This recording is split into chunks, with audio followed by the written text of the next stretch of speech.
आदरणीय अध्यक्ष जी, इस सत्र के प्रारंभ में ही मैं जब मीडिया के साथियों से बात कर रहा था तब मैंने सभी माननीय सांसदों को अपील करते हुए एक बात का उल्लेख किया था। मैंने कहा था कि ये सत्र भारत के विजयोत्सव का सत्र है।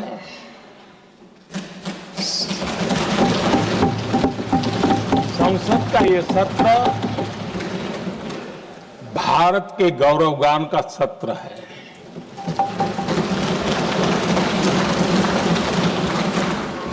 आदरणीय अध्यक्ष जी, जब मैं विजयोत्सव की बात कर रहा हूं तब मैं कहना चाहूंगा कि ये विजयोत्सव आतंकी हेडक्वार्टर्स को मिट्टी में मिलाने का है।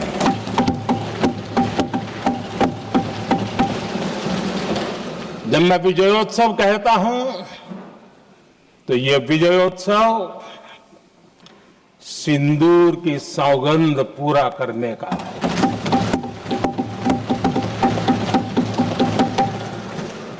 मैं जब ये विजयोत्सव कहता हूं तो ये भारत की सेना के शौर्य और सामर्थ्य का विजय गाथा कह रहा है। जब मैं विजयोत्सव कह रहा हूं तो 140 करोड़ भारतीयों की एकता, इच्छा शक्ति, उसके एक अप्रतिम जीत का विजयोत्सव की बात करता हूं। आदरणीय अध्यक्ष जी, मैं इसी विजय भाव से इस सदन में भारत का पक्ष रखने के लिए खड़ा हुआ।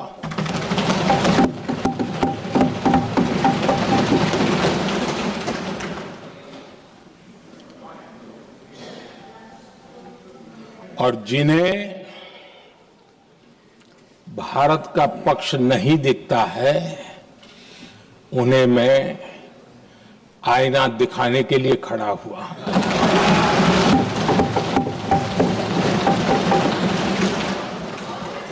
आदरणीय अध्यक्ष जी, मैं 140 करोड़ देशवासियों की भावनाओं में अपना स्वर मिलाने के लिए उपस्थित हुआ हूं। ये 140 करोड़ देशवासियों की भावना के जो गूंज है, जिस सदन में सुनाई दी है, मैं उसे अपना एक स्वर मिलाने खड़ा हुआ। आदरणीय अध्यक्ष जी, ऑपरेशन सिंदूर के दरमियान जिस प्रकार से देश के लोगों ने मेरा साथ दिया, मुझे आशीर्वाद दिए, देश की जनता मुझ पर कर्ज है। मैं देशवासियों का आभार व्यक्त करता हूं। मैं देशवासियों का अभिनंदन करता हूं। आदरणीय अध्यक्ष जी, 22 अप्रैल को पहलगाम में जिस प्रकार की क्रूर घटना घटी, जिस प्रकार आतंकवादियों ने निर्दोष लोगों को उनका धर्म पूछ पूछ करके गोलियां मारी, ये क्रूरता की पराकाष्ठा थी। भारत को हिंसा की आग में झोंकने का ये सुविचारित प्रयास था। भारत में दंगे फैलाने की ये साजिश थी। मैं आज देशवासियों का धन्यवाद करता हूं कि देश ने एकता के साथ उस साजिश को नाकाम कर दिया।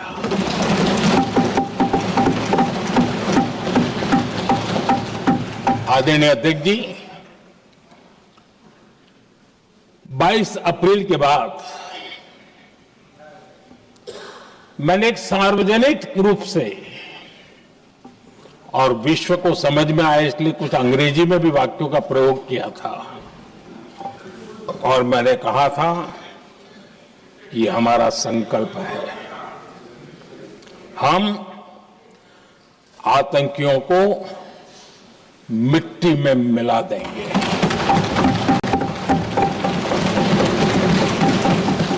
और मैंने सार्वजनिक रूप से कहा था,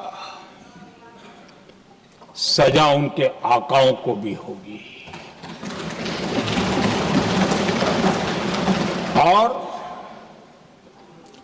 कल्पना से भी बड़ी सजा मिलेगी।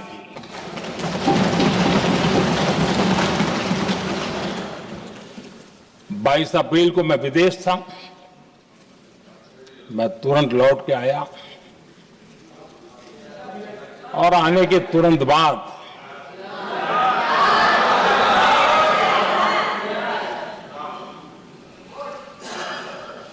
मैंने एक बैठक बुलाई और उस बैठक में हमने साफ साफ निर्देश दिए कि आतंकवाद को करारा जवाब देना होगा और ये हमारा राष्ट्रीय संकल्प है। आदरणीय अध्यक्ष जी, हमें हमारे सैन्य बलों की क्षमता पर पूरा विश्वास है, पूरा भरोसा है उनकी क्षमता पर, उनके सामर्थ्य पर, उनके साहस पर। सेना को कार्रवाई की खुली छूट दे दी गई और यह भी कहा गया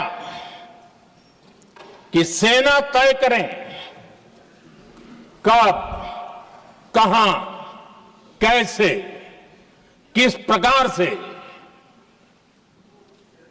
ये सारी बातें उस मीटिंग में साफ साफ कह दी गई और कुछ बातें उसमें से मीडिया में शायद रिपोर्ट भी हुई है।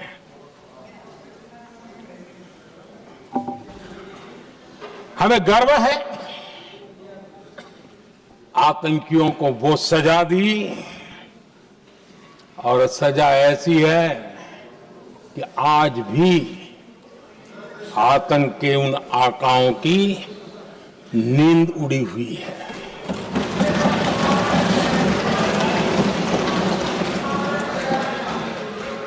आदरणीय अध्यक्ष जी, मैं हमारी सेना की सफलता के उससे जुड़े भारत के उस पक्ष को सदन के माध्यम से देशवासियों के सामने रखना चाहता हूं।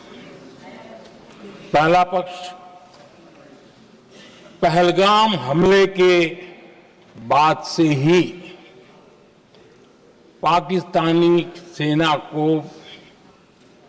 अंदाजा लग चुका था कि भारत कोई बड़ी कार्रवाई करेगा।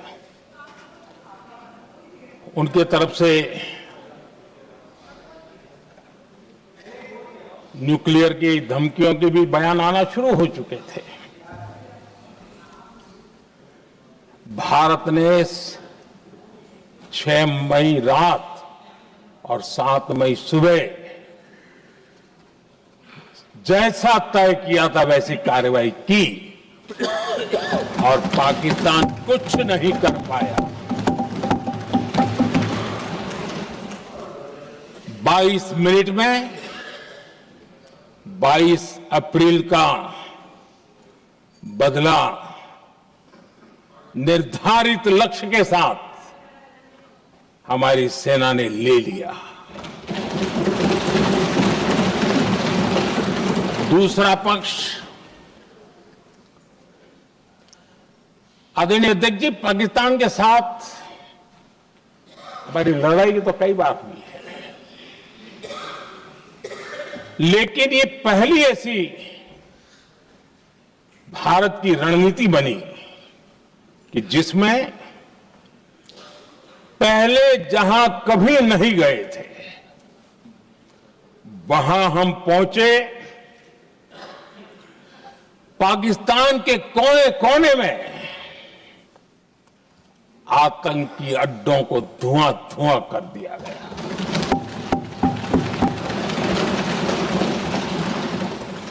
आतंक के गढ़ कोई सोच नहीं सकता कि वहां तक कोई जा सकता है। बहावलपुर और मुर्ग के उसको भी जमीन दोस्त कर दिया गया। आदरणीय अध्यक्ष जी, हमारे सेनाओं ने आतंकी अड्डों को तबाह कर दिया। तीसरा पक्ष, पाकिस्तान की न्यूक्लियर धमकी को हमने झूठा साबित कर दिया।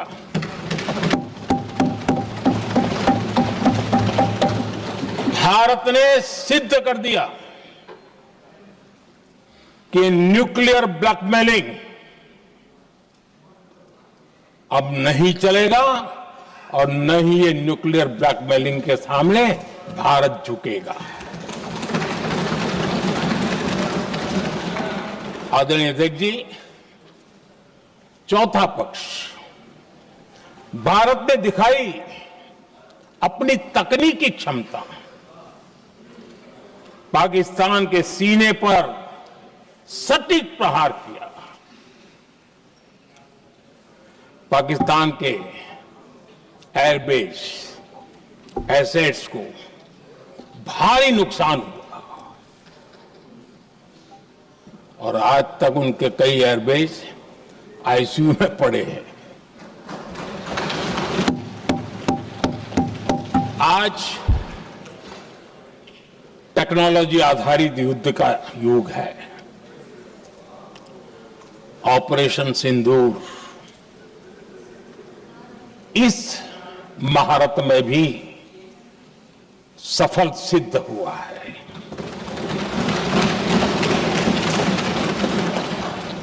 अगर पिछले 10 साल में जो हमने तैयारियां की हैं वो न की होती तो इस तकनीक के युग में हमारा कितना नुकसान हो सकता था, इसका हम अंदाज लगा सकते हैं। पांचवा पक्ष,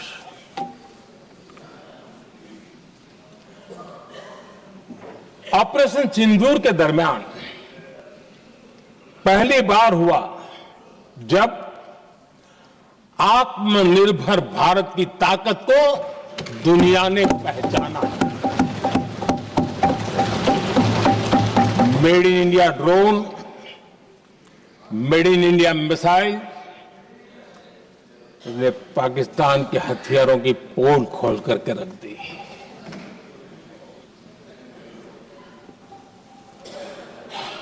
आदरणीय अध्यक्ष जी, और भी एक महत्वपूर्ण काम जो हुआ है, वैसे जब राजीव गांधी जी थे उस समय उनके जो एक डिफेंस का काम देखने वाले एमओएस थे,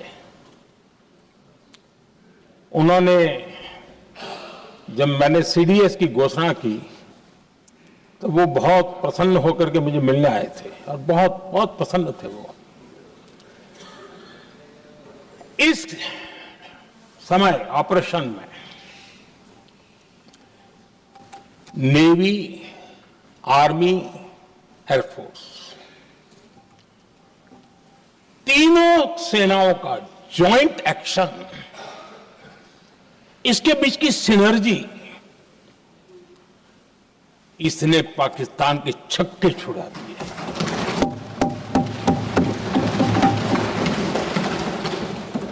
आदरणीय अध्यक्ष जी, आतंक की घटनाएं पहले भी देश में होती थी,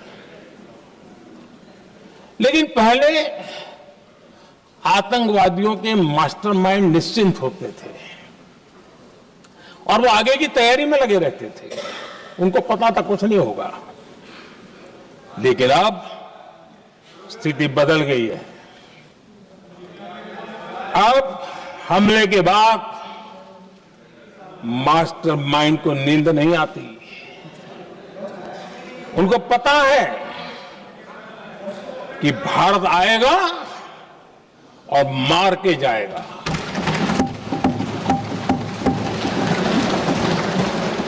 ये न्यू नॉर्मल भारत ने सेट कर दिया है।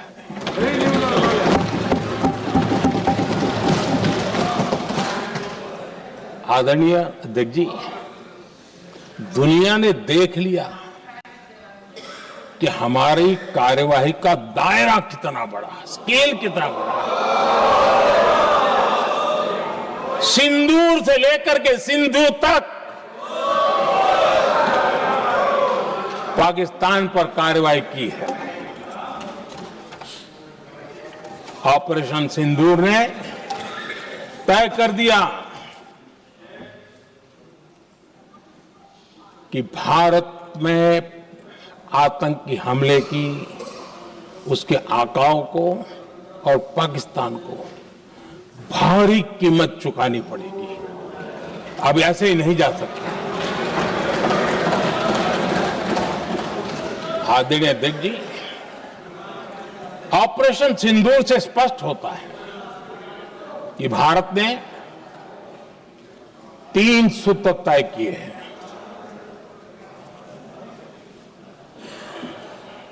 अगर भारत पर आतंकी हमला हुआ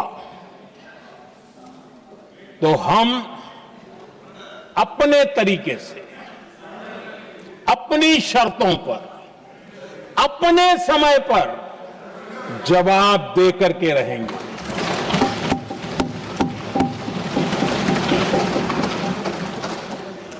दूसरा, कोई भी न्यूक्लियर ब्लैकमेल अब नहीं चलेगा।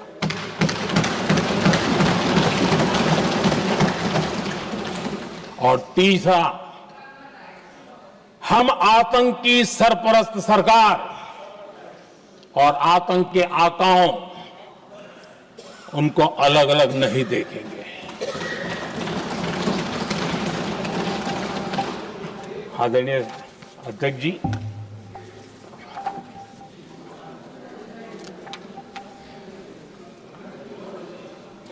यहां पर विदेश नीति को लेकर के भी काफी बातें कही गई हैं।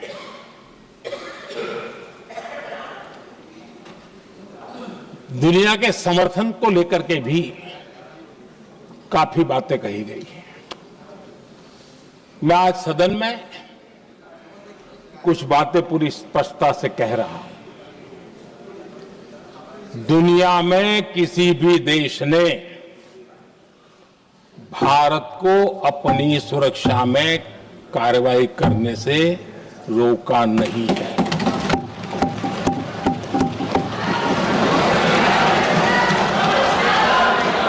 संयुक्त राष्ट्र 193 कंट्रीज,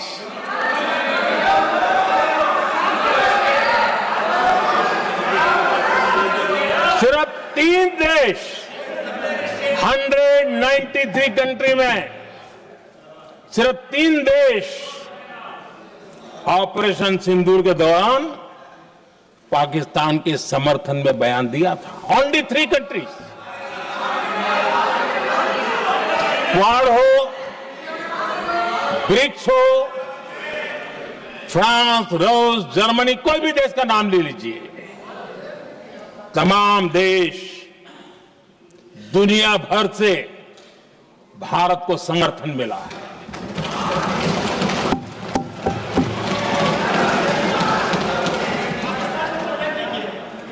आदरणीय अध्यक्ष जी, दुनिया का समर्थन तो मिला, दुनिया के देशों का समर्थन मिला, माननीय है, लेकिन ये दुर्भाग्य है कि मेरे देश के वीरों के पराक्रम को कांग्रेस का समर्थन नहीं।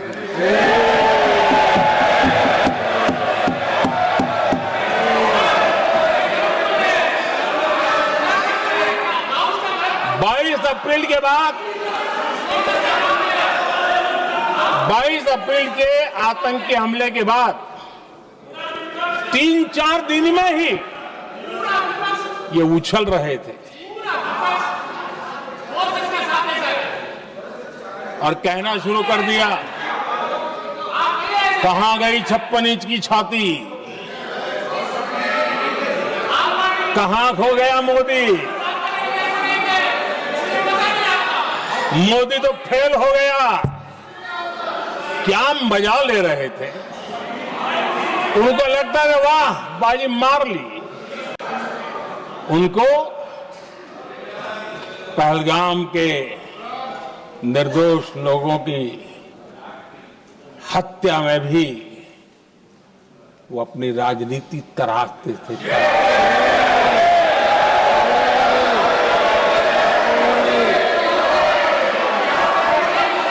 अपनी स्वार्थी राजनीति के लिए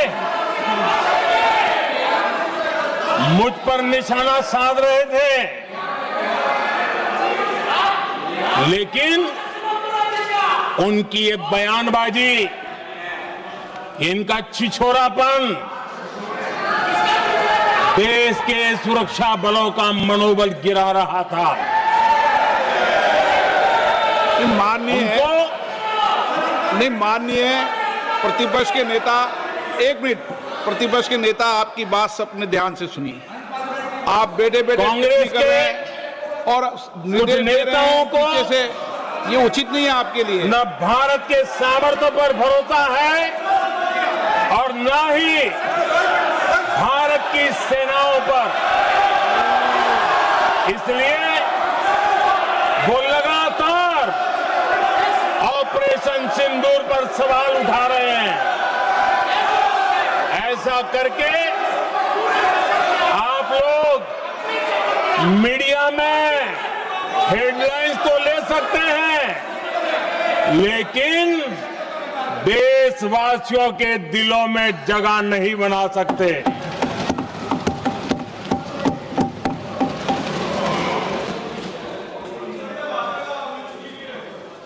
आदरणीय सभापति जी, आदरणीय अध्यक्ष जी,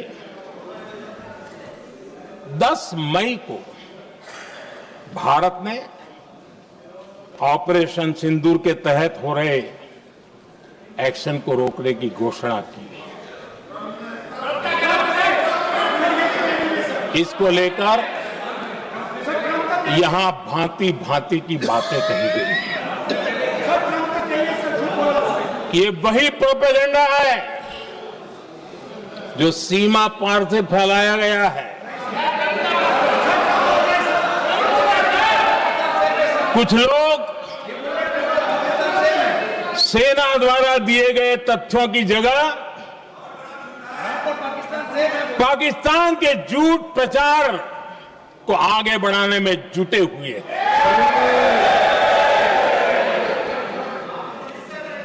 जबकि भारत का रुख हमेशा स्पष्ट रहा है। आदरणीय अध्यक्ष जी, कुछ चीजें मैं जरा स्मरण भी कराना चाहता हूं। जब सर्जिकल स्ट्राइक हुआ, उस समय हमने लक्ष्य तय किया था, हमारे जवानों को तैयार करके, कि हम उनके इलाके में जाकर के आतंकियों के जो लॉन्चिंग पैड है उनको नष्ट करेंगे। और सर्जिकल स्ट्राइक, एक रात के उस ऑपरेशन में हमारे लोग सूर्योदय होते होते काम पूरा करके वापस आए।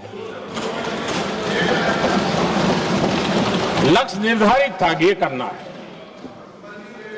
जब बालाकोट एयर स्ट्राइक किया तो हमारा लक्ष्य तय था कि आतंकियों के जो ट्रेनिंग सेंटर्स है, इस बार हम उसको तबाह करेंगे, और हमने वो भी करके दिखाया। ऑपरेशन सिंदूर के समय हमारा लक्ष्य तय था और हमारा लक्ष्य था कि आतंक के जो एपी सेंटर है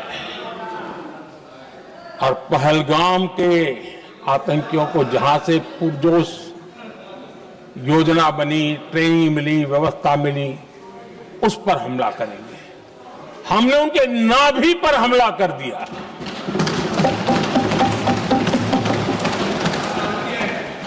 जहां पहलगाम के आतंकियों का रिक्रूटमेंट हुआ, ट्रेनिंग होती थी, फंडिंग होता था, उन्हें टेक्निकल सपोर्ट मिलता था, शस्त्र सरंजाम मिलता था, उस जगह को आइडेंटिफाई किया और हमने सटीक तरीके से ऑपरेशन सिंदूर के तहत आतंकियों की नाभि पे प्रहार कर दिया। और आदरणीय अध्यक्ष जी, इस बार भी हमारी सेना ने 100% लक्ष्यों को हासिल करके देश के सामर्थ्य का परिचय दिया।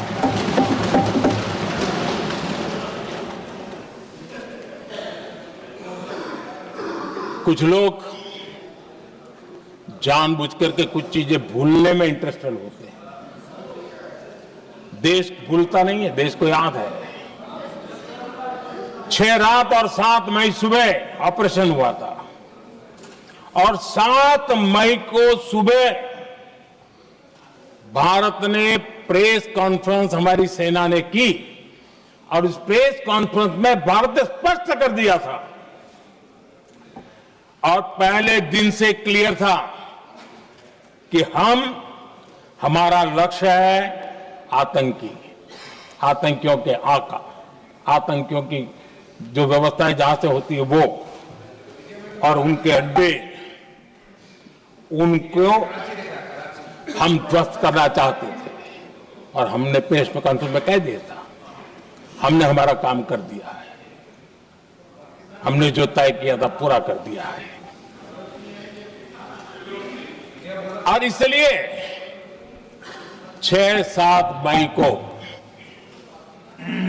ऑपरेशन हमारा संतोषजनक होने के तुरंत बाद कल जो राजनाथ जी ने कहा था, मैं डंके की चोट पर दोबारा दोहराता हूं, भारत की सेना ने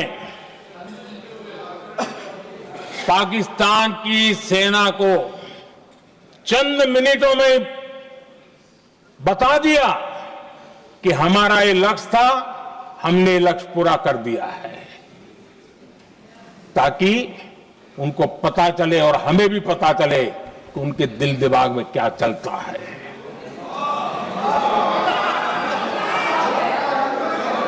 हमने अपना लक्ष्य 100% हासिल कर लिया था और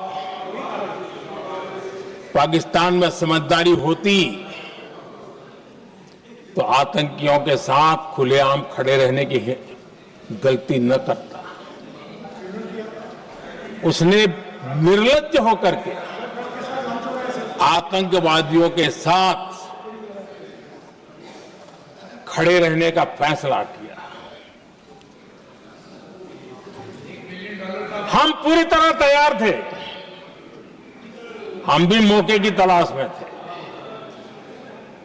लेकिन हमने दुनिया को बताया था कि हमारा लक्ष्य आतंकवाद है, आतंकवादी आका है, आतंकवादी ठिकाने हैं, वो हमने पूरा कर दिया। लेकिन जब पाकिस्तान ने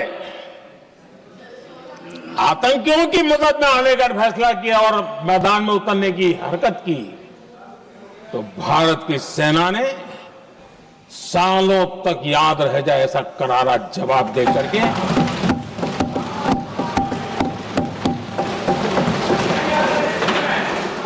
नौ मई की मध्य रात्रि और 10 मई की एक प्रकार से सुबह हमारी मिसाइलें उन्होंने पाकिस्तान के हर कोने में प्रचंड प्रहार किया, जिसकी पाकिस्तान ने कभी कल्पना नहीं की थी, और पाकिस्तान को घुटनों पर आने के लिए मजबूर कर दिया।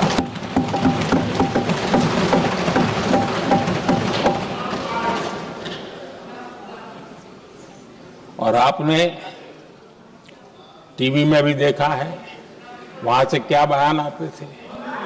पाकिस्तान के लोग, अरे मैं तो स्विमिंग पूल में नहा रहा था, कोई कह रहा था मैं तो दफ्तर जाने की तैयारी कर रहा था। हम कुछ सोचे पहले तो भारत ने तो हमला कर दिया।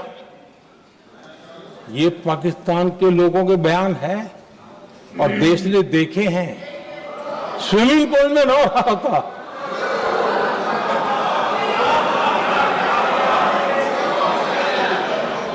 और जब इतना कड़ा प्रहार हुआ,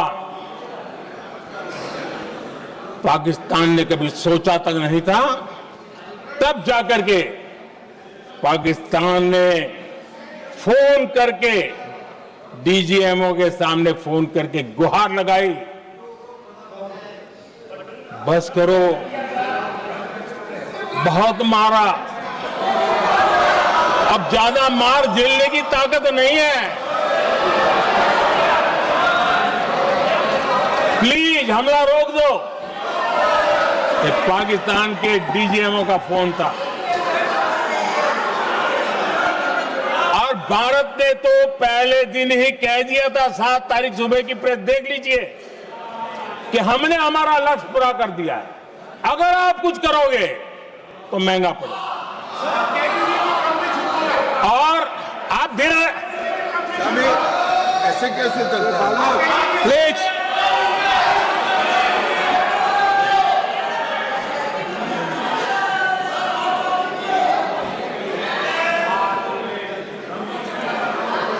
मैं आज दोबारा कह रहा हूं, ये भारत की स्पष्ट नीति थी, सुविचारित नीति थी, सेना के साथ मिलकर के तय की हुई नीति थी, और वे ये थी कि हम आतंक, उनके आका, उनके ठिकाने, ये हमारा लक्ष्य है। और हमने कहा, पहले दिन प्रेस कॉन्फ्रेंस में कहा है कि हमारा एक्शन नॉन एक्सेलेटरी है, ये हमने कह करके किया है। और इसके लिए साथियों हमने हमला रोका। अध्यक्ष जी, दुनिया के किसी भी नेता ने भारत के ऑपरेशन रोकने के लिए नहीं कहा।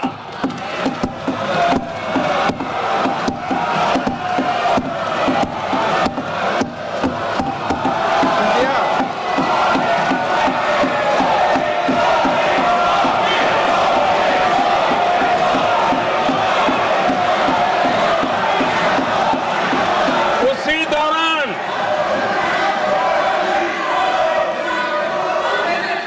9 तारीख को रात को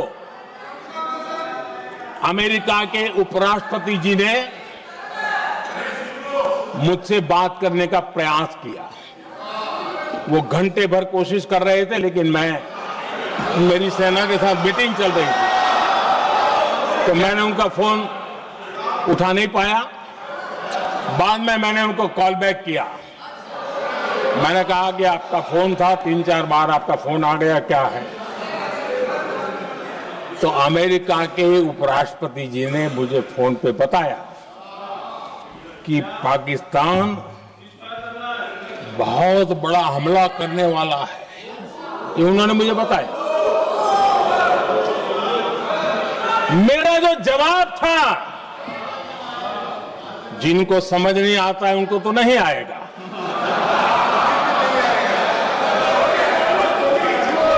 मेरा जवाब था, अगर पाकिस्तान का ये इरादा है तो उसे बहुत महंगा पड़ेगा। ये कि मैंने अमेरिका के उपराष्ट्रपति को कहा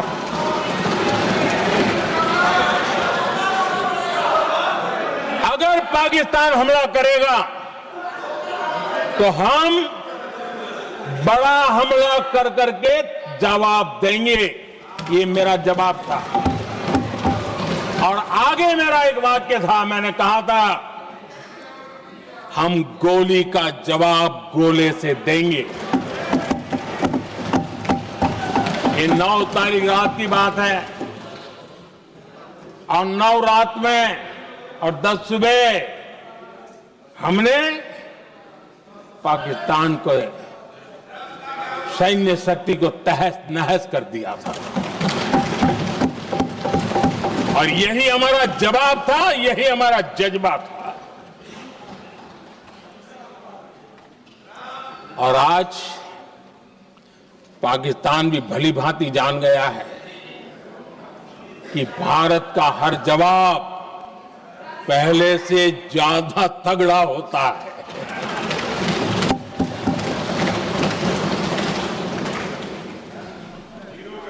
उसे यह भी पता है कि अगर भविष्य में नौबत आई तो भारत आगे कुछ भी कर सकता है।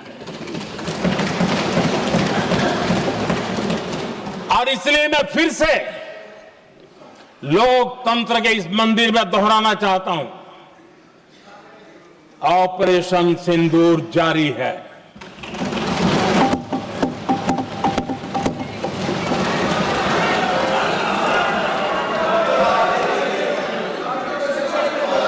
पाकिस्तान ने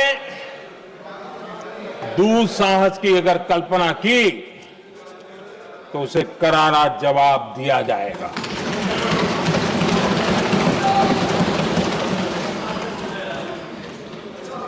आदरणीय अध्यक्ष जी,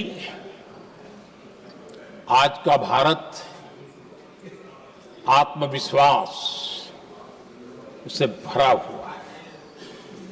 आज का भारत आत्मनिर्भरता के मंत्र को लेकर के पूरी शक्ति के साथ तेज गति से आगे बढ़ रहा है। देश देख रहा है भारत आत्मनिर्भर बनता जा रहा है।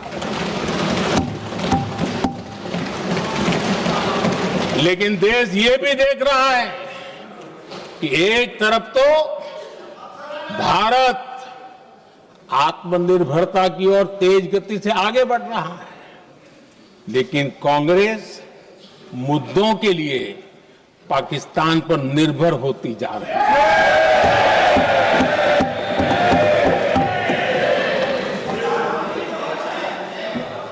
मैं आज पूरा दिन देख रहा था, जो 16 घंटे से जो चर्चा चल रही है, दुर्भाग्य से। प्लीज बैठिए, सब जवाब दे दिया आपका। आप सुनते नहीं, सबका जवाब दे दिया। प्लीज दुर्भाग्य से सुनिए जवाब। कांग्रेस को पाकिस्तान के मुद्दे इंपोर्ट करने पड़ रहे हैं।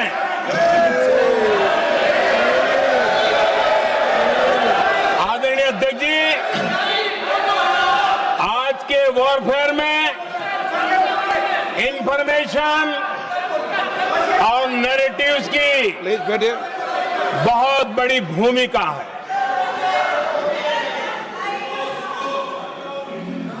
नैरेटिव घड़ करके, एआई का भी भरपूर उपयोग करके सेनाओं के मनोबल को कमजोर करने के खेल भी खेले जाते हैं। जनता के अंदर अविश्वास पैदा करने के भी भरपूर प्रयास होते हैं। दुर्भाग्य से कांग्रेस और उसके सहयोगी पाकिस्तान के ऐसे ही प्रपंच के प्रवक्ता बन चुके हैं।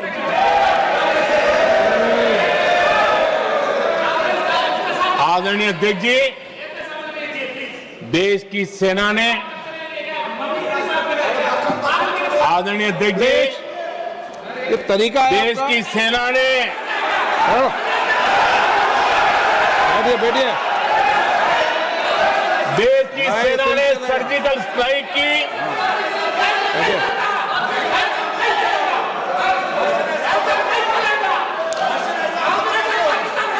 जब बैठिए बैठिए बैठिए। आदरणीय अध्यक्ष जी, देश की सेना ने सफलतापूर्वक सर्जिकल स्ट्राइक की तो तुरंत कांग्रेस वालों ने सेना से सबूत मांगे थे,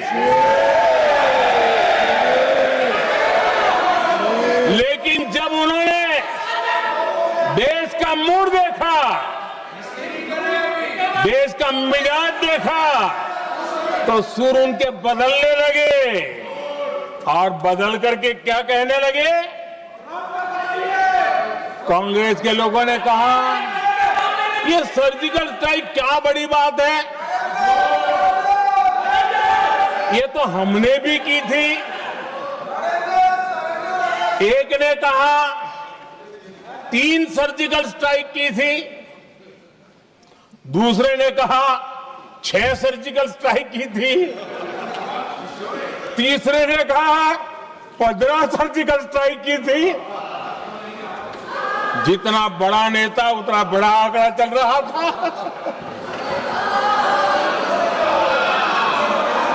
आदरणीय अध्यक्ष जी, इसके बाद बालाकोट में सेना ने एयर स्ट्राइक की। अब एयर स्ट्राइक तो ऐसी थी कि वो कुछ कह नहीं सकते थे, इसलिए ये तो नहीं कहा कि भाई हमने भी की थी। उसमें तो उन्होंने समझदारी दिखाई, लेकिन फोटो मांगने लगे। एयर स्ट्राइक हुई तो फोटो दिखाओ, क्या कहां गिरा, क्या तोड़ा, कितना तोड़ा, कितने मरे, बस यही पूछते रहे। पाकिस्तान भी यही पूछता था, ये भी यही पूछते थे। इतना ही नहीं, आदरणीय अध्यक्ष जी, जब पायलट अभिनंदन पकड़े गए तो पाकिस्तान में तो खुशी का माहौल होना स्वाभाविक था कि उनके हाथ में भारत की सेना का एक पायलट उनके हाथ लगा था। लेकिन यहां पर भी कुछ लोग थे जो कानों कानों में कह रहे थे अब मोदी फंसा, अब अभिनंदन वहां है, मोदी ला करके दिखा दे, अब देखते हैं मोदी क्या करता है। आज डंके की चोट पर अभिनंदन वापिस आए।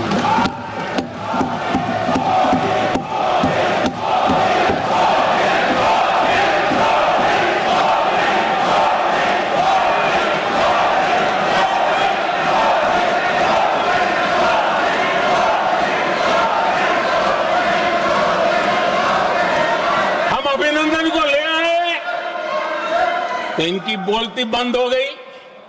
इनको लगा यार ये नसीब वाला आदमी है, हमारा हथियार हाथ से निकल गया। आदरणीय अध्यक्ष जी, पहलगाम हमले के बाद हमारा बीएसएफ का एक जवान पाकिस्तान के कब्जे में गया तो फिर इनको लगा वाह बड़ा मुद्दा हाथ में आ गया है, अब मोदी फंस जाएगा। अब तो मोदी की फजीयत जरूर होगी और उनकी इकोसिस्टम ने सोशल मीडिया में बहुत सारी कथाएं वायरल की कि ये बीएसएफ के जवान का क्या होगा, उसके परिवार का क्या होगा, ये वापस आएगा, कब आएगा, कैसे आएगा, न जाने क्या क्या चला दिया। आदरणीय अध्यक्ष जी, बीएसएफ का वो जवान भी आन बान शान के साथ वापस आया।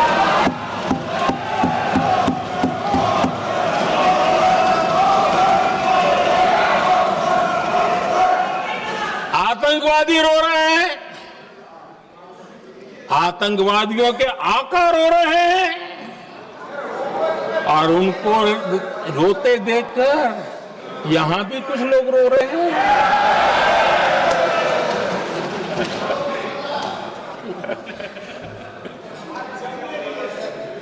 अब देखिए, सर्जिकल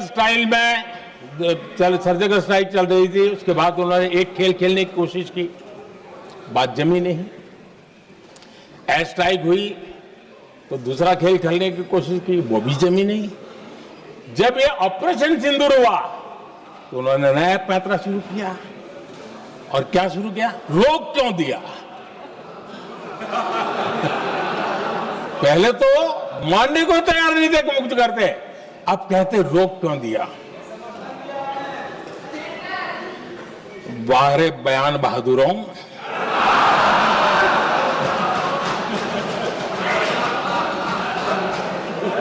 आपको विरोध का कोई न कोई बहाना चाहिए। और इसलिए सिर्फ मैं नहीं, पूरा देश आप पर हंस रहा है।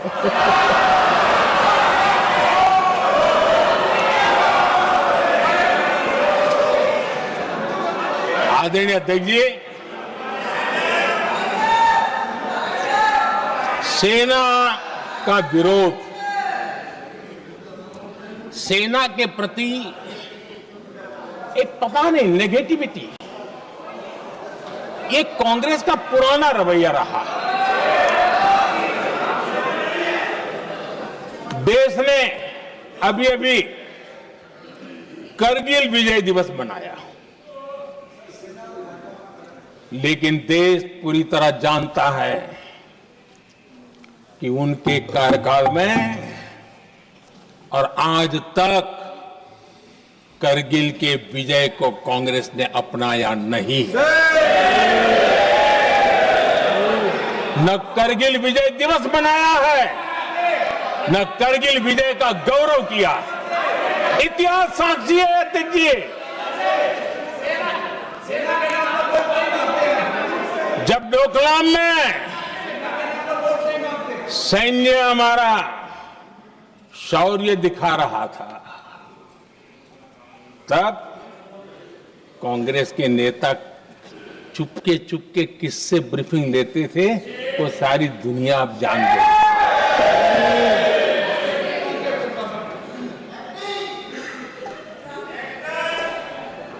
आप निकाल दीजिए पाकिस्तान के सारे बयान और यहां हमारा विरोध करने वाले लोगों के बयान, फुल स्टॉप कॉमा के साथ एक है। क्या कहेंगे इसको? और बुरा लगता है सच बोलते हैं तो। पाकिस्तान के साथ सुर में सुर मिला दिया जाता है। आदरणीय अध्यक्ष जी, देश हैरान है, कांग्रेस ने पाकिस्तान को क्लीन चिट दे दी है।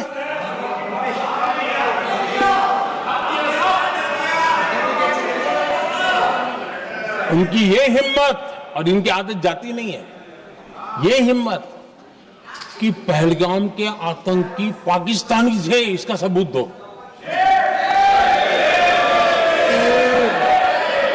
क्या कह रहे हो तुम लोग? तो कौन सा तरीका है? और यही मांग पाकिस्तान कर रहा है जो कांग्रेस कर रही है। और आदरणीय अध्यक्ष जी, आज जब सबूतों की कोई कमी नहीं है, सब कुछ आंखों के सामने दिखता है, तब ये हालत है। अगर ये सबूत ना होते तो क्या करते ये लोग, आप बताइए। आदरणीय अध्यक्ष जी,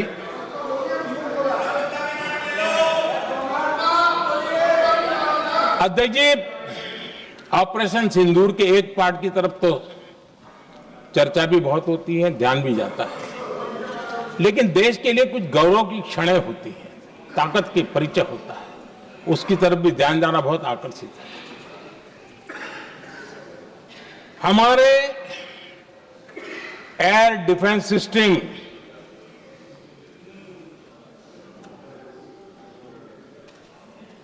दुनिया में इसकी चर्चा है। हमारे एयर डिफेंस सिस्टम ने पाकिस्तान की मिसाइल और ड्रोन्स उसको तिनके की तरफ बिखेर दिया था।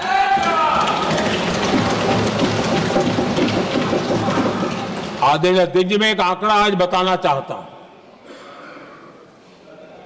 पूरा देश गर्व से भर जाएगा। कुछ लोगों का क्या होगा मैं नहीं जानता, पूरा देश गर्व से भर जाएगा। 9 मई को पाकिस्तान ने करीब 1000 मिसाइलों और आर्म्ड ड्रोन्स के भारत पर बहुत बड़ा हमला करने की कोशिश की। 1000 ये मिसाइलें भारत के किसी भी हिस्से पर गिरती तो वहां भयंकर तबाही मचती, लेकिन 1000 मिसाइल्स और ड्रोन्स को भारत ने आसमान में ही चूर चूर कर दिया।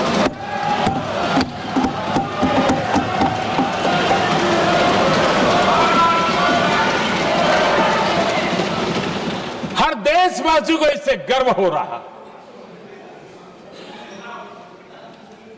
लेकिन जैसे कांग्रेस के लोग इंतजार कर रहे थे, कुछ तो गड़बड़ होगी यार, मोदी मरेगा, कहीं तो फंसेगा।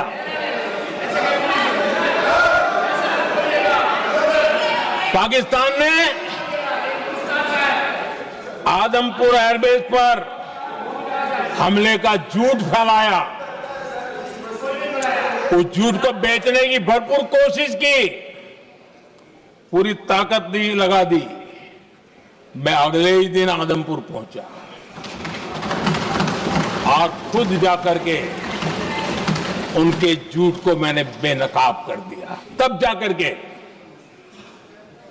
उनको अकल ठिकाने लगी कि अब ये झूठ चलने वाला नहीं है। आदरणीय अध्यक्ष जी, जो हमारे छोटे दलों के साथी हैं, जो राजनीति में नए हैं,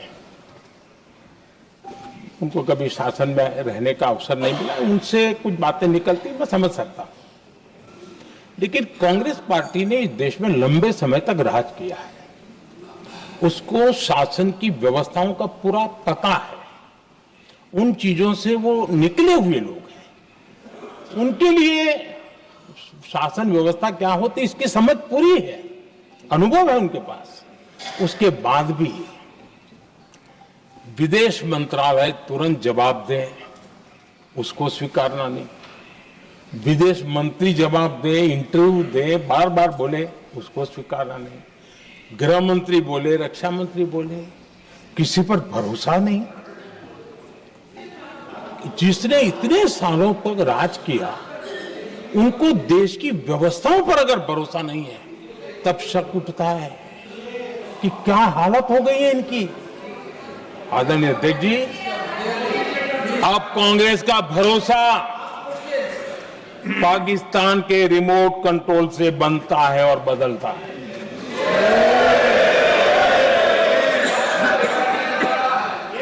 आदरणीय अध्यक्ष जी, एक बिल्कुल कांग्रेस के नए सदस्य, यानी उनको तो क्षमा करनी चाहिए, नए सदस्य को क्या कहेंगे, लेकिन कांग्रेस के आका जो उनको लिख करके देते हैं और उनसे बुलवाते हैं, खुद में हिम्मत नहीं है, उनसे बुलवाते हैं कि ऑपरेशन सिंदूर ये तो तमाशा था, ये आतंकवादियों ने जिन 26 लोगों को मौत के घाट उतारा था ना, उस भयंकर क्रूर घटना पर ये तेजाब छिड़कने वाला पाप है। तमाशा कहते हो? आपकी असहमति हो सकती है, और ये कांग्रेस के नेता बुलवाते हैं।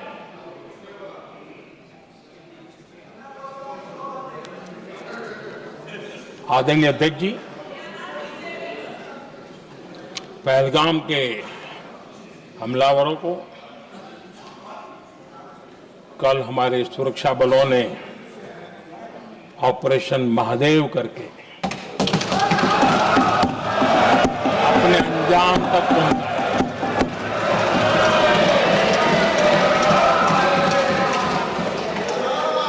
लेकिन मैं हैरान हूं कि यहां ठहाके लगा के पूछा गया कि आखिर कल ही क्यों हुआ।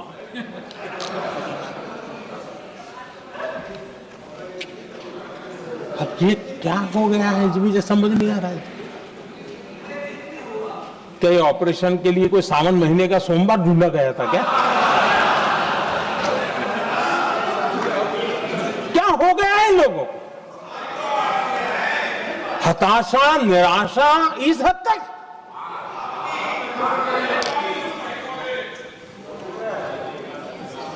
और देखिए मजा, पिछले कई सप्ताह से हाँ ऑपरेशन सिंदूर हो गया तो ठीक है, पहलगाम के आतंकियों का क्या हुआ, पहलगाम के आतंकियों का अब हुआ तो कल क्यों हुआ?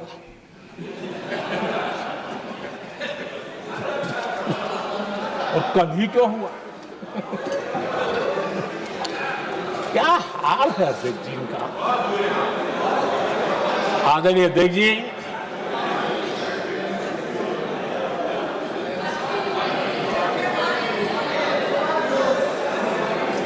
आदरणीय अध्यक्ष जी,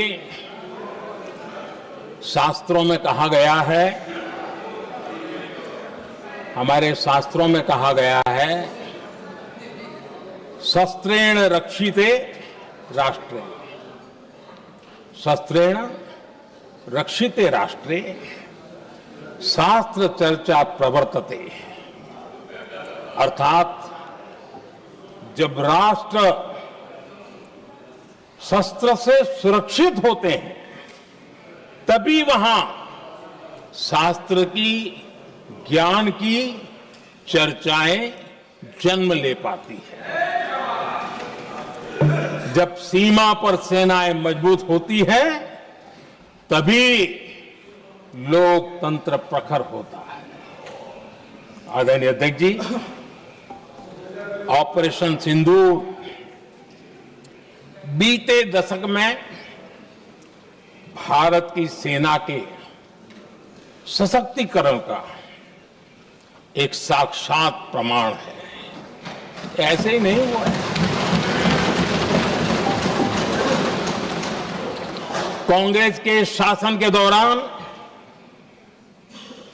सेनाओं को आत्मनिर्भर बनाने के संबंध में सोचा तक नहीं जाता था। आज भी आत्मनिर्भर शब्द की मजाक उड़ाई जाती है। वैसे वो महात्मा गांधी से आया हुआ है, लेकिन आज भी मजाक उड़ाई जाती है। हर रक्षा सौदे में कांग्रेस अपने मौके खोजती रहती थी।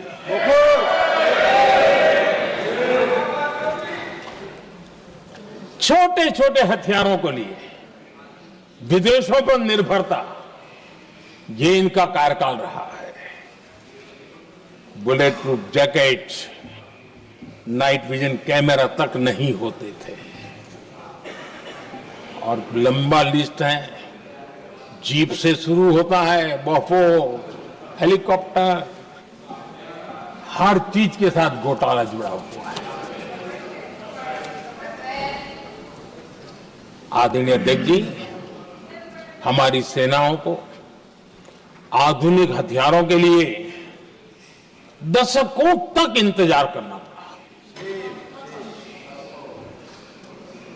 आजादी के पहले, और इतिहास गवाह, एक जमाना था जब डिफेंस मैन्युफैक्चरिंग में भारत का आवाज सुनाई देती थी। जिस समय तलवारों से लड़ा जाता था ना, तब भी तलवारें भारत की श्रेष्ठ मानी जाती थी। हम डिफेंस के इक्विपमेंट में आगे थे। लेकिन आजादी के बाद जो एक मजबूत डिफेंस इक्विपमेंट मैन्युफैक्चरिंग का हमारा दायरा था, जो हमारा पूरा इकोसिस्टम था, उसको सोच समझ करके तबाह कर दिया गया, उसको दुर्बल किया गया।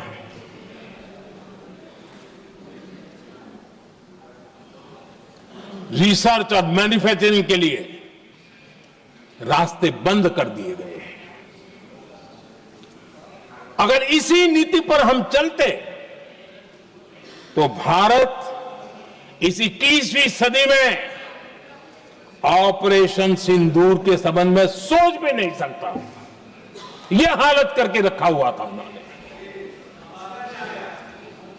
भारत को सोचना पड़ता कि अगर कोई एक्शन लेना है तो शस्त्र कहां से मिलेंगे, साधन कहां से मिलेगा, बारूद कहां से मिलेगा, समय पर मिलेगा या नहीं मिलेगा, बीच बचाव में रुकता नहीं जाएगा, ये टेंशन पालना पड़ता है।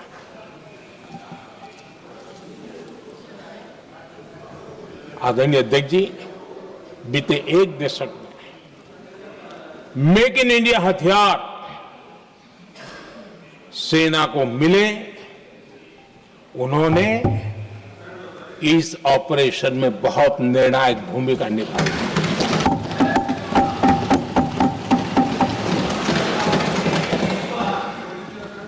आदरणीय अध्यक्ष जी, एक दशक पहले भारत के लोगों ने संकल्प लिया, हमारा देश सशक्त, आत्मनिर्भर और आधुनिक राष्ट्र बने। रक्षा, सुरक्षा, हर क्षेत्र में बदलाव के लिए एक के बाद एक ठोस कदम उठाए गए, सीरीज ऑफ रिफॉर्म्स किए गए और देश में सेना में जो रिफॉर्म्स हुए हैं, जो आजादी के बाद पहली बार हुए। चीफ ऑफ डिफेंस स्टाफ की नियुक्ति, ये विचार कोई नया नहीं था, दुनिया में प्रयोग भी चलते हैं, भारत में निर्णय नहीं होते थे। हमने, ये बहुत बड़ा रिफॉर्म था, हमने किया और बहुत ही, मैं हमारी तीनों सेनाओं का अभिनंदन करता हूं। इस व्यवस्था को उन्होंने दिल से सहयोग किया है, दिल से स्वीकार किया है। सबसे बड़ी ताकत ज्वाइंटनेस और इंटीग्रेशन की। इस समय नेवी हो, एयरफोर्स हो, आर्मी हो, ये इंटीग्रेशन और ज्वाइंटनेस ने हमारी ताकत को अनेक गुना बढ़ा दिया और उसका परिणाम भी हमें नजर में आया है, ये हमने करके दिखाया है। सरकार की जो डिफेंस प्रोडक्शन की कंपनियां थी, उसमें हमने रिफॉर्म किए। शुरुआत में वहां पर आग लगाना, आंदोलन करवाना, हड़तालें करवाने के खेल चल रहे थे, अभी भी बंद नहीं हुए हैं, लेकिन देश हित को सर्वोपरि मान करके उन डिफेंस इंडस्ट्री के हमारे जो लोग थे सरकारी व्यवस्था में, उन्होंने इसको मन से लिया, रिफॉर्म को स्वीकार किया और वो भी आज बहुत प्रोडक्टिव बन गए। इतना ही नहीं, हमने प्राइवेट सेक्टर के लिए भी डिफेंस के दरवाजे खोल दिए हैं और आज भारत का प्राइवेट सेक्टर आगे आ रहा है। आज स्टार्टअप्स डिफेंस के क्षेत्र में हमारे 27-30 साल के नौजवान, टीयर 2, टीयर 3 सिटी के नौजवान, कई कुछ जगह तो बेटियां स्टार्टअप का नेतृत्व कर रही है। डिफेंस के सेक्टर में सैकड़ों की तादाद में आज स्टार्टअप काम कर रहे हैं। ड्रोन्स, एक प्रकार से मैं कह सकता हूं, ड्रोन्स की जितनी भी एक्टिविटी हमारे देश में हो रही है, शायद एवरेज 30-35 की उम्र होगी जो लोग कर रहे हैं, सारे लोग, और सैकड़ों की तादाद में कर रहे हैं। और उसका ताकत, क्योंकि इनका भी योगदान था इसमें, जिन्होंने इस प्रकार के प्रोडक्शन किए हैं, और वो हमें ऑपरेशन सिंदूर में बहुत काम आए। मैं उन सबके प्रयासों को बहुत साधुवाद करता हूं और मैं उनको विश्वास दिलाता हूं, आगे बढ़िए, अब देश रुकने वाला नहीं है। आदरणीय अध्यक्ष जी, डिफेंस सेक्टर में मेक इन इंडिया ये नारा नहीं था। हमने इसके लिए बजट पॉलिसी में जो परिवर्तन करना था, जो नए इनिशिएटिव ले रहे थे, वो नए इनिशिएटिव लिए। और सबसे बड़ी बात, क्लियर कट विजन के साथ हमने देश में make in India defence sector के अंदर तेज गति से हम आगे बढ़ रहे हैं। आदरणीय अध्यक्ष जी, एक दशक में डिफेंस का बजट लगभग पहले से 3 गुना हुआ है। डिफेंस प्रोडक्शन में करीब करीब 250% वृद्धि हुई है, 250% वृद्धि हुई है। 11 वर्षों में डिफेंस एक्सपोर्ट 30 गुना से भी ज्यादा बढ़ा है, 30 गुना से ज्यादा। डिफेंस एक्सपोर्ट आज दुनिया के करीब 100 देशों तक हम पहुंचे। और आदरणीय अध्यक्ष जी, कुछ चीजें ऐसी होती हैं जो इतिहास में बहुत बड़ा प्रभाव छोड़ती हैं। ऑपरेशन सिंदूर ने डिफेंस का जो मार्केट है उसमें भारत का झंडा गाड़ दिया है। भारत के हथियारों की डिमांड आज बढ़ती चली जा रही है, मांग बढ़ रही है। ये भारत में उद्योगों को भी बल देगी, एमएसएमई को बल देगी, हमारे नौजवानों को रोजगार देगी और हमारे नौजवान अपनी बनाई चीजों से दुनिया में अपनी ताकत का प्रदर्शन कर पाएंगे। ये आज दिख रहा है, मैं देख रहा हूं। डिफेंस के क्षेत्र में जो आत्मनिर्भर भारत की दिशा में हम जो कदम उठा रहे हैं, मैं हैरान हूं। कुछ लोगों को आज भी तकलीफ हो रही है, जैसे उनका खजाना लूट गया। ये कौन सी मानसिकता है? देश को ऐसे लोगों को पहचानना होगा। आदरणीय अध्यक्ष जी, मैं स्पष्ट करना चाहता हूं, डिफेंस में भारत का आत्मनिर्भर होना ये आज की शस्त्रों की स्पर्धा में के काल में विश्व शांति के लिए भी जरूरी है।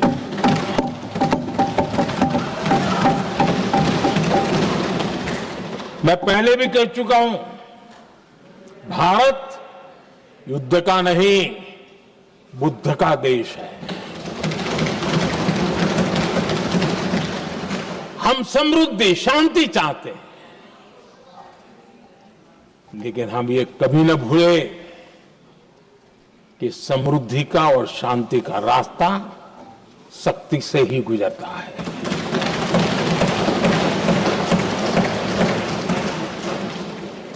आदरणीय अध्यक्ष जी, हमारा भारत छत्रपति शिवाजी महाराज, महाराजा रणजीत सिंह, राजेंद्र चोला, महाराणा प्रताप, लसित बोरफुकन और महाराजा सुहेलदेव का देश है।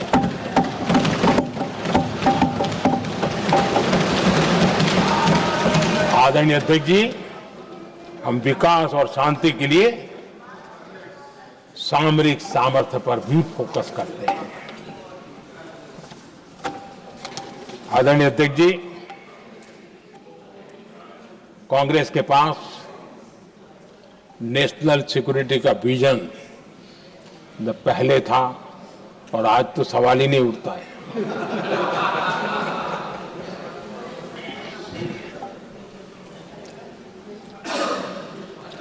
कांग्रेस ने हमेशा नेशनल सिक्योरिटी पर समझौता किया। आज जो लोग पूछ रहे हैं पीओके को वापस क्यों नहीं लिया, वैसे ये सवाल मुझे ही पूछ सकते हैं और किसको पूछ सकते हैं।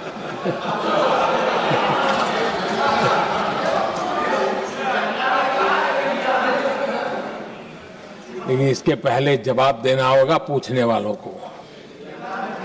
किसकी सरकार ने पीओके पर पाकिस्तान को कब्जा करने का अवसर दिया था। जवाब साफ है, जवाब साफ है। जब भी मैं नेहरू जी की चर्चा करता हूं तो कांग्रेस और उसका पूरा इकोसिस्टम बिलबिला जाता है, पता नहीं क्या है। आदरणीय अध्यक्ष जी, हम एक शेर सुना करते थे, मुझे ज्यादा इसका ज्ञान तो नहीं है लेकिन सुनते थे। लम्हों ने खता की और सदियों ने सजा पाई। आजादी के बाद से ही जो फैसले लिए गए उनकी सजा आज तक देश भुगत रहा है।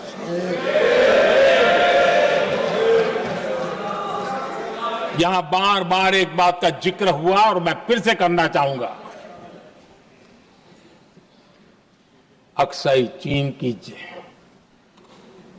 उस पूरे क्षेत्र को बंजर जमीन करार दिया गया, ये कहकर के तो बंजर है। देश की 38,000 वर्ग किलोमीटर जमीन हमें खोनी पड़ी।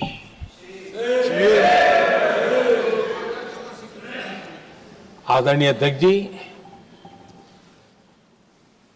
मैं जानता हूं मेरी कुछ बातें चुभने वाली है।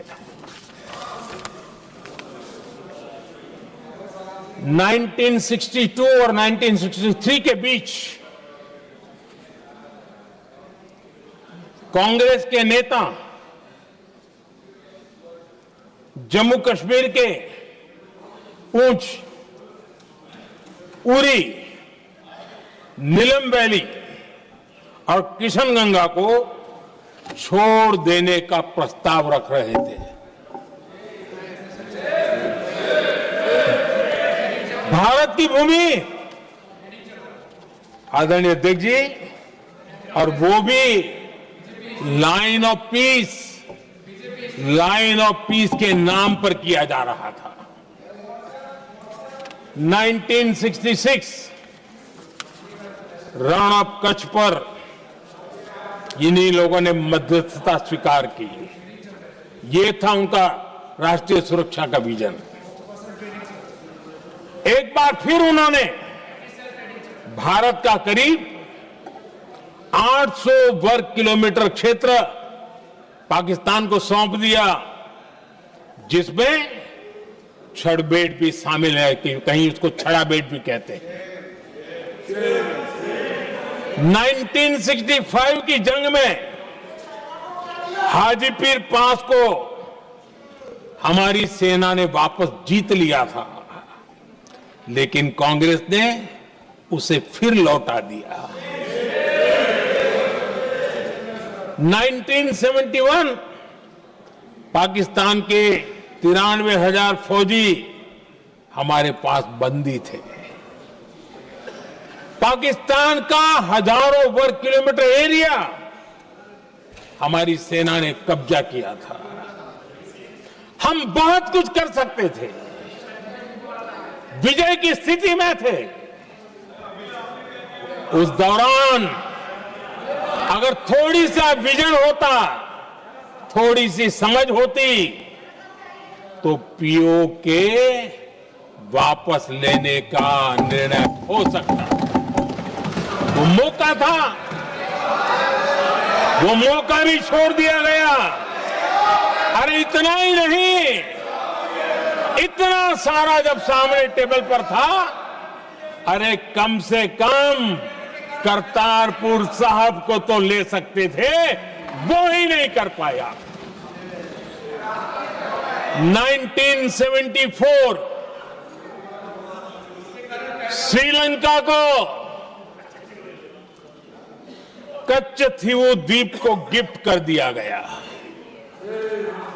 आज तक हमारे मछुआरे भाई बहनों को इससे परेशानी होती है, उनकी जान पर आफत आती है। क्या गुनाह था तमिलनाडु के मेरे फिशरमैन भाई बहनों का कि आपने उनका हक छीन लिया और दूसरों को गिफ्ट कर दिया? कांग्रेस का दशकों से इरादा लेकर चल रही थी कि सियाचिन से सेना हटा दी जाए। आदरणीय अध्यक्ष जी, 2014 में देश ने इनको मौका नहीं दिया, वरना आज सियाचिन भी हमारे पास नहीं होता।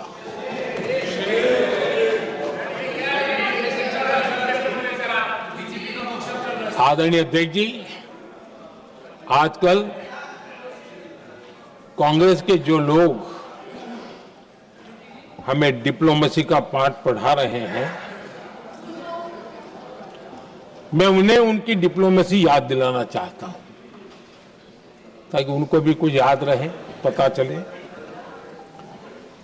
26/11 जैसे भयंकर हमले के बाद बहुत बड़ा आतंकी हमला था। कांग्रेस का पाकिस्तान से प्रेम नहीं रुका। इतनी बड़ी घटना 26/11 की हुई थी। विदेशी दबाव में हमले के कुछ हफ्तों के भीतर ही कांग्रेस सरकार ने पाकिस्तान से बातचीत शुरू कर दी। आदरणीय अध्यक्ष जी, कांग्रेस सरकार ने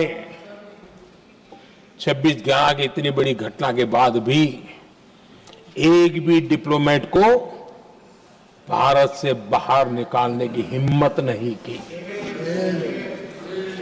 छोड़ो, इसे एक वीजा तक कैंसिल नहीं किया, एक वीजा तक कैंसिल नहीं कर पाए थे। देश पर पाकिस्तानी स्पॉन्सर बड़े बड़े हमले होते गए, लेकिन यूपीए सरकार ने पाकिस्तान को मोस्ट फेवर्ड नेशन का दर्जा देकर रखा था। वो कभी वापस नहीं लिया था। एक तरफ देश मुंबई के हमले का ये न्याय मांग रहा था, दूसरी तरफ कांग्रेस पाकिस्तान के साथ व्यापार करने में लगी थी।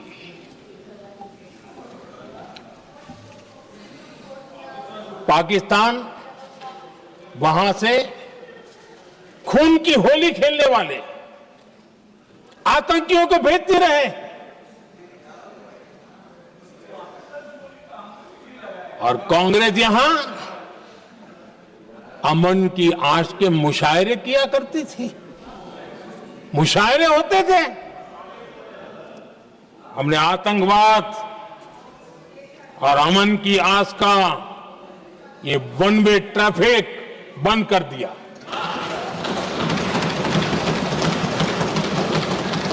हमने पाकिस्तान का एमएफएन का दर्जा रद्द किया, वीजा बंद किया। हमने अटारी वाघा बॉर्डर को बंद कर दिया। आदरणीय अध्यक्ष जी,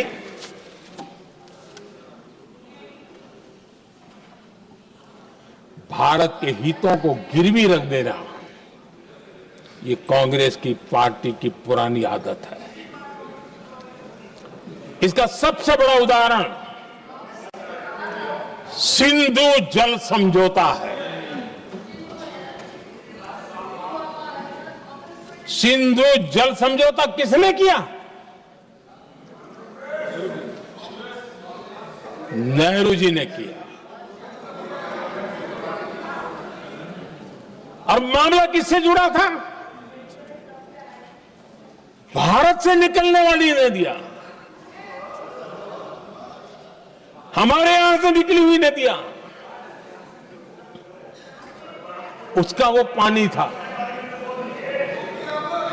और वो नदियां हजारों साल से भारत की सांस्कृतिक विरासत रही है, भारत की चैतन्य शक्ति रही है। भारत को सुजलाम सुफलाम बनाने में उन नदियों का बहुत बड़ा योगदान रहा है। सिंधु नदी जो सदियों से भारत की पहचान हुआ करती थी, उसी से भारत जाना जाता था। लेकिन नेहरू जी और कांग्रेस ने सिंधु और झेलम जैसी नदियों पर विवाद के लिए पंचायत किसको दी? वर्ल्ड बैंक को दी। वर्ल्ड बैंक फैसला करे क्या कर रहा है, नदी हमारी, पानी हमारा।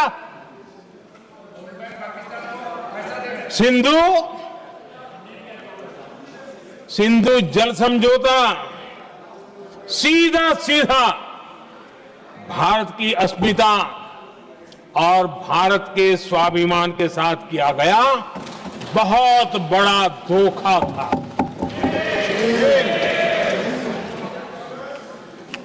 आदरणीय अध्यक्ष जी, आज के देश के युवा ये बात सुनते होंगे तो उनको भी आश्चर्य होगा कि ऐसे लोग थे हमारे देश का काम करते थे। नेहरू जी ने इस ट्रीटी करी और क्या किया? ये जो पानी था, जो नदियां थी, जो भारत से निकल रही थी, उन्होंने 80% पानी पाकिस्तान को देने के लिए वो राजी हो गए। और इतना बड़ा हिंदुस्तान, उसको सिर्फ 20% पानी। कोई मुझे समझाए भाई ये कौन सी बुद्धिमानी थी,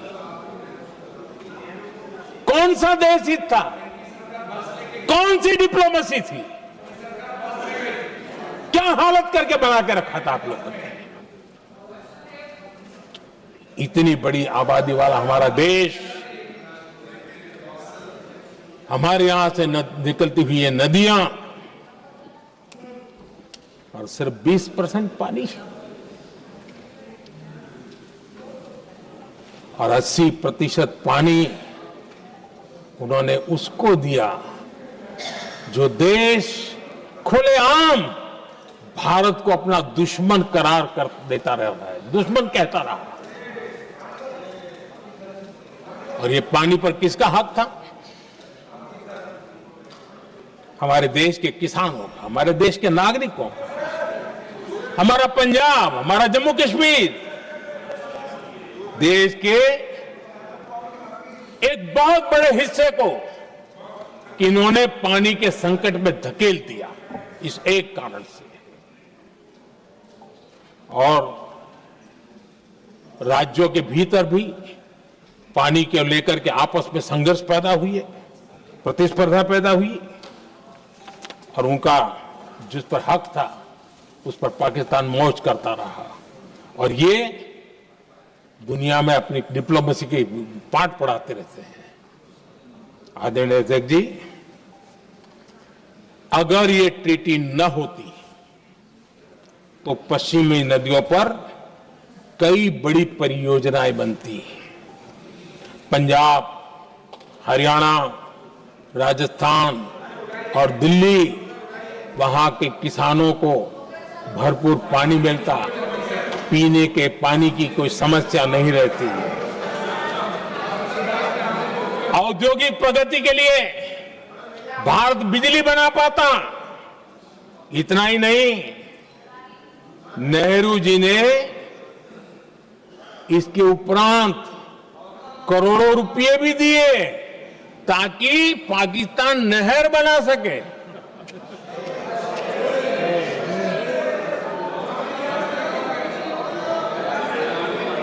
आदरणीय अध्यक्ष जी, इससे भी बड़ी बात, देश चौंक जाएगा। ये चीजें छिपाई गई है, दबा दी गई है। कहीं भी बांध बनता है तो उसमें एक मैकेनिज्म होता है उसकी सफाई का, डीसिल्टिंग का। उसमें जो मिट्टी भर जाती है, बाकी घास वगैरह आकर के भर जाता है, तो उसकी कैपेसिटी कम होती है, तो उसकी सफाई के लिए यानी इनबिल्ट व्यवस्था होती है। नेहरू जी ने पाकिस्तान के कहने पर यह शर्त स्वीकार की है कि इन बांध में जो मिट्टी आएगी, कूड़ा कचरा आएगा और बांध भर जाएगा, इसकी सफाई नहीं कर सकते। डिसिल्टिंग नहीं कर सकते हैं। बांध हमारे यहां, पानी हमारा, लेकिन निर्णय पाकिस्तान का कि आप डिसिल्टिंग नहीं कर सकते। इतना ही नहीं, जब इस बार मैं डिटेल में गया तो एक बांध तो ऐसा है कि जहां ये डिसिल्टिंग के लिए जो गेट होता है ना, उसको वेल्डिंग कर दिया गया है ताकि कोई गलती से भी खोल करके वो मिट्टी को निकाल ना दे।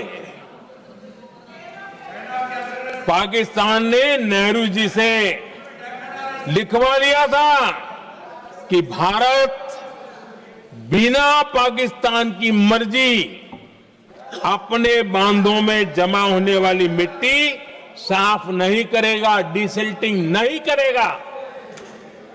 ये समझौता देश के खिलाफ था और बाद में नेहरू जी को भी ये गलती माननी पड़ी। इस समझौते में निरंजन दास गुलाटी करके एक सज्जन उसमें जुड़े हुए थे। उन्होंने एक किताब लिखी है। उस किताब में उन्होंने लिखा है कि फरवरी 1961 में नेहरू ने उनसे कहा था, गुलाटी, मुझे उम्मीद थी कि यह समझौता अन्य समस्याओं के समाधान का रास्ता खोलेगा, लेकिन हम वहीं हैं जहां पहले थे। ये नेहरू जी ने कहा। नेहरू जी केवल तत्कालिक प्रभाव देख पा रहे थे, इसलिए उन्होंने कहा कि हम वहीं के वहीं हैं, लेकिन सच्चाई ये कि इस एग्रीमेंट के कारण देश बहुत पिछड़ गया, देश बहुत पीछे चल गया और देश का बहुत नुकसान हुआ। हमारे किसानों को नुकसान हुआ, हमारी खेती को नुकसान हुआ। और नेहरू जी उस डिप्लोमेसी को जानते थे जिसमें किसान का कोई वजूद ही नहीं था। यह हाल करके रखा था उन्होंने। आदरणीय अध्यक्ष जी, पाकिस्तान आगे दशकों तक भारत के साथ युद्ध और छद्म युद्ध, प्रॉक्सी वॉर करता ही रहा, लेकिन कांग्रेस की सरकारों ने बाद में भी सिंधु जल समझौते की तरफ देखा तक नहीं, नेहरू जी की गलती को सुधारा तक नहीं। आदरणीय अध्यक्ष जी, लेकिन अब भारत ने पुरानी गलती को सुधारा है, ठोस निर्णय लिया है। भारत ने नेहरू जी द्वारा किए गई बहुत बड़ी ब्लंडर, सिंधु जल समझौते को देश हित में, किसानों के हित में एबेंस में रख दिया है। देश का अहित करने वाला ये समझौता अब इस रूप में आगे नहीं चल सकता। भारत ने तय कर दिया है, खून और पानी साथ साथ नहीं बह सकते।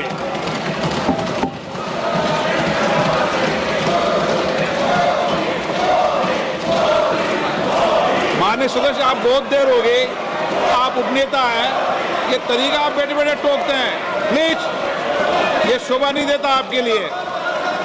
बैठिए बैठिए बैठिए, आदरणीय, बैठिए, शोभा नहीं देता आपका। अध्यक्ष जी, आप उपनेता, अपनी मर्यादा बना के रखें। चल बैठिए।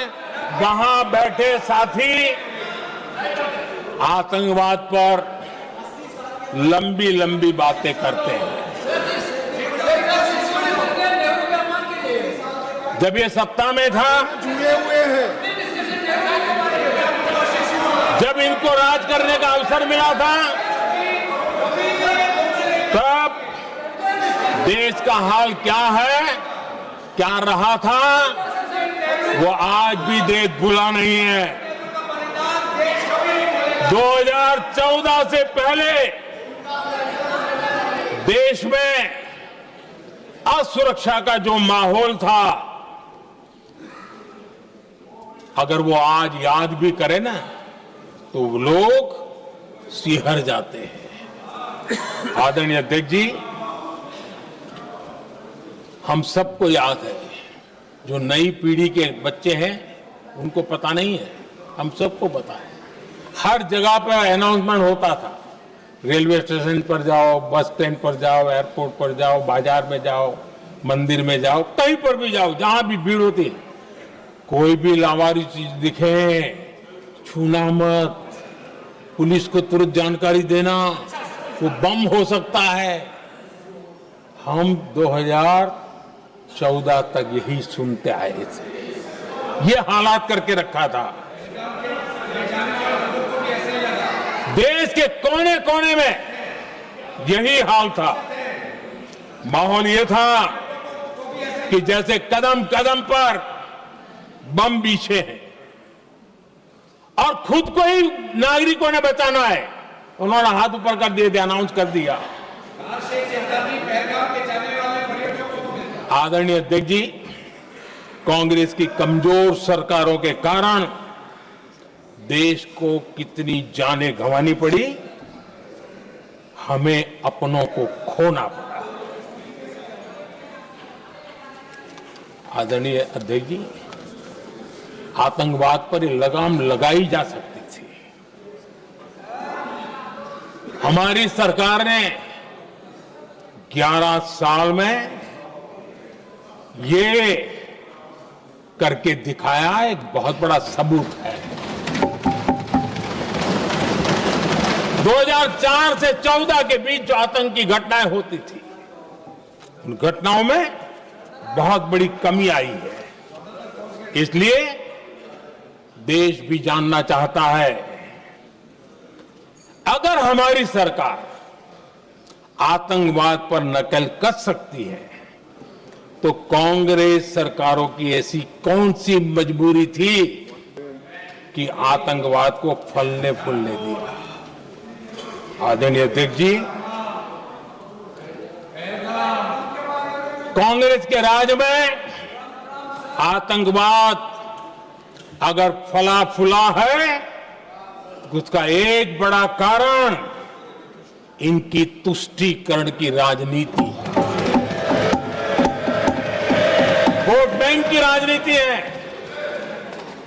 जब दिल्ली में बाटला हाउस एनकाउंटर हुआ, कांग्रेस के एक बड़ी नेता के आंख में आंसू थे, आतंकवादी मारे गए इसके कारण। और वोट पाने के लिए इस बात को हिंदुस्तान के कोने कोने में पहुंचाया गया। आदरणीय अध्यक्ष जी, 2001 में देश की संसद पर हमला हुआ था। तब कांग्रेस के एक बड़े नेता ने अफजल गुरु को बेनिफिट ऑफ डाउट देने की बात कही थी। आदरणीय अध्यक्ष जी, मुंबई में 26/11 का इतना बड़ा आतंकी हमला हुआ, एक पाकिस्तानी आतंकी जिंदा पकड़ा गया। पाकिस्तान की मीडिया ने, दुनिया ने यह स्वीकार किया कि यह पाकिस्तानी है, लेकिन यहां कांग्रेस पार्टी इतना बड़ा पाकिस्तान का पाप, इतना बड़ा पाकिस्तानी आतंकी हमला, और ये क्या खेल खेल रहे थे? वोट बैंक की राजनीति के लिए क्या कर रहे थे? कांग्रेस पार्टी इसको भगवा आतंक सिद्ध करने में जुटी हुई है।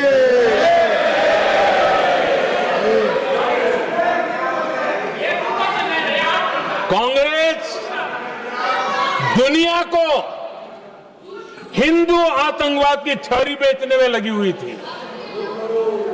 कांग्रेस के एक नेता ने अमेरिका के बड़े राजनयिक को यहां तक कह दिया था कि लश्कर-ए तोयबा से भी बड़ा खतरा भारत के हिंदू ग्रुप है। ये कहा गया था तुष्टीकरण के लिए कांग्रेस ने जम्मू कश्मीर में भारत का संविधान, बाबा साहब आंबेडकर का संविधान, उसे जम्मू कश्मीर में पैर नहीं रखने दिए, इन्होंने घुसने नहीं दिया, उसे बाहर रखा। तुष्टीकरण और वोट बैंक की राजनीति के लिए कांग्रेस हमेशा देश की सुरक्षा को बलि चढ़ाती रही। आदरणीय अध्यक्ष जी, तुष्टीकरण के लिए ही कांग्रेस ने आतंकवाद से जुड़े कानूनों को कमजोर किया। गृहमंत्री जी ने आज विस्तार से सदन में कहा है, इसलिए मैं इसको रिपीट करना नहीं चाहता। आदरणीय अध्यक्ष जी, मैंने इस सत्र की शुरुआत में आग्रह किया था, मैंने कहा था कि दल हित में हमारे मत मिले न मिले, दल हित में हमारे मत मिले न मिले, देश हित में हमारे मन जरूर मिलने चाहिए। पहलगाम की विभीषिका ने हमें गहरे घाव दिए हैं, उसने देश को झकझोर दिया है। इसके जवाब में हमने ऑपरेशन सिंदूर किया तो सेनाओं के पराक्रम ने, हमारे आत्मनिर्भर अभियान ने देश में एक सिंदूर स्पिरिट पैदा किया है।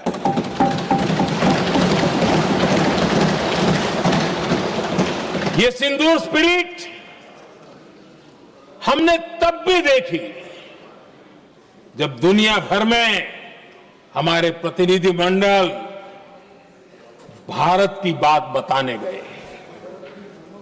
मैं उन सभी साथियों को बहुत बहुत बधाई देता हूं। आपने बहुत ही प्रभावी ढंग से भारत की बात डंके की चोट पर दुनिया के सामने रखी। लेकिन मुझे दुख इस बात का है, हैरानी भी है, जो खुद को कांग्रेस के बड़े नेता समझते हैं, उनके पेट में दर्द हो रहा है कि भारत का पक्ष दुनिया के सामने क्यों रखा गया। शायद कुछ नेताओं को सदन में बोलने पर भी पाबंदी लगा दी गई। आदरणीय अध्यक्ष जी, इस मानसिकता से बाहर निकलने की जरूरत है। कुछ पंक्तियां मेरे मन में आती हैं, मैं अपने भाव व्यक्त करना चाहता हूं। आदरणीय अध्यक्ष जी,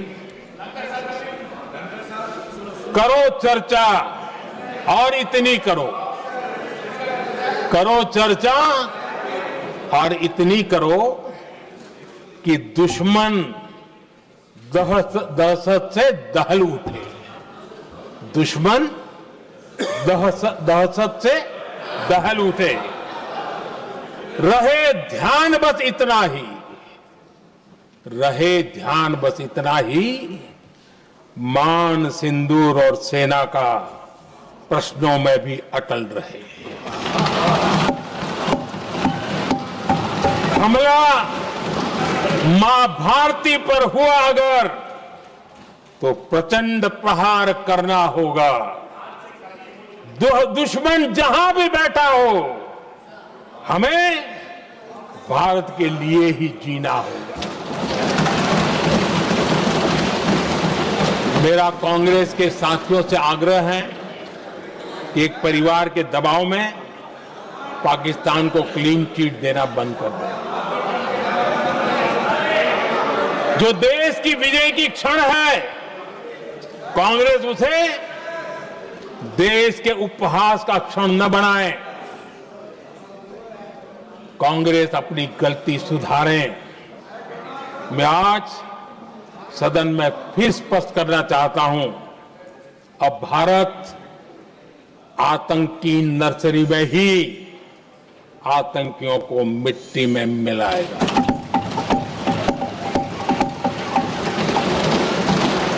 हम पाकिस्तान को भारत के भविष्य खेलने नहीं देंगे और इसलिए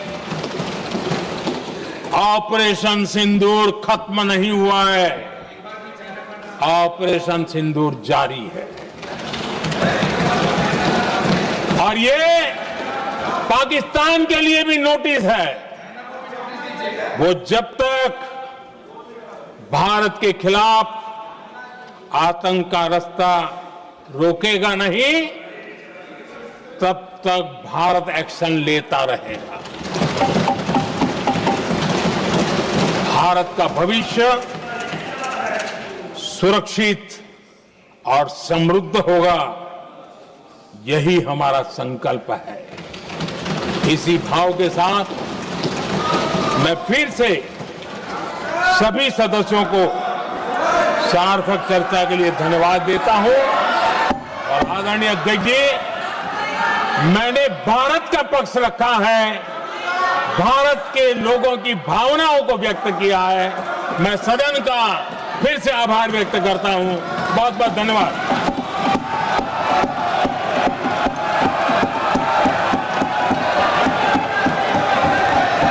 सभा की कार्रवाई बुधवार दिनांक 30 जुलाई 2025 को प्राप्त 11 बजे तक के लिए स्थगित की जाती है।